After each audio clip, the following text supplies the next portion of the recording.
Programang ito ay rated SPG. Striktong patnubay at gabay ng magulang ang kailangan. Maaaring may masiselang tema, lengguwahe, karahasan, sexual, horror o droga na hindi angkop sa mga bata.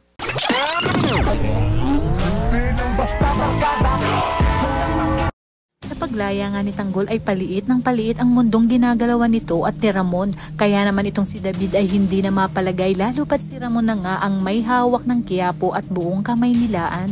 Dagdagan pa ng balak ni Ramon na kumuha ng mga tao sa Quiapo upang maging tauhan nito.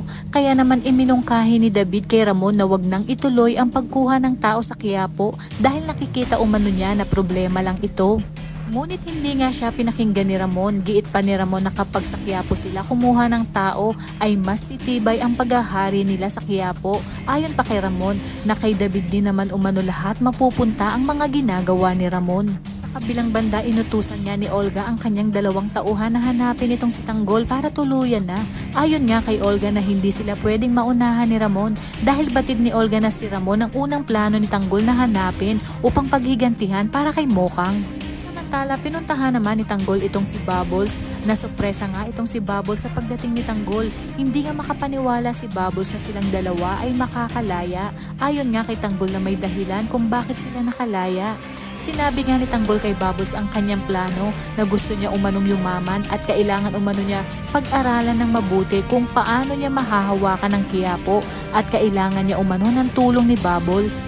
Maya-maya pa nabahala naman itong si Olga matapos niyang mabalitaan na sabay nakalaya itong si Marcelo at Tanggol. Pipigilan nga sana ni Olga na magkita sina Tanggol at Bubbles, ngunit huli na dahil magkasama na sina Bubbles at Tanggol. Pante naman itong si Olga na hindi malalaman ni Marcelo na anak nito si Bubbles hanggat hindi pa siya nagpapakilala kay Bubbles na siya ang ina nito. Pinuntahan nga ni Olga si Bubbles upang silipin ang dalaga, ngunit bumulaga sa kanya nang makita niya na magkasama sina Bubbles at Tanggol. Kaya naman kapamilya, kung bago ka pa lang sa aking channel ay mag-subscribe ka na at i-click mo na rin ang bell icon para updated ka sa pinakahuling kaganapan sa paborito mong teleserye, ang FPJ's Batang Quiapo. Hanggang sa muli, salamat!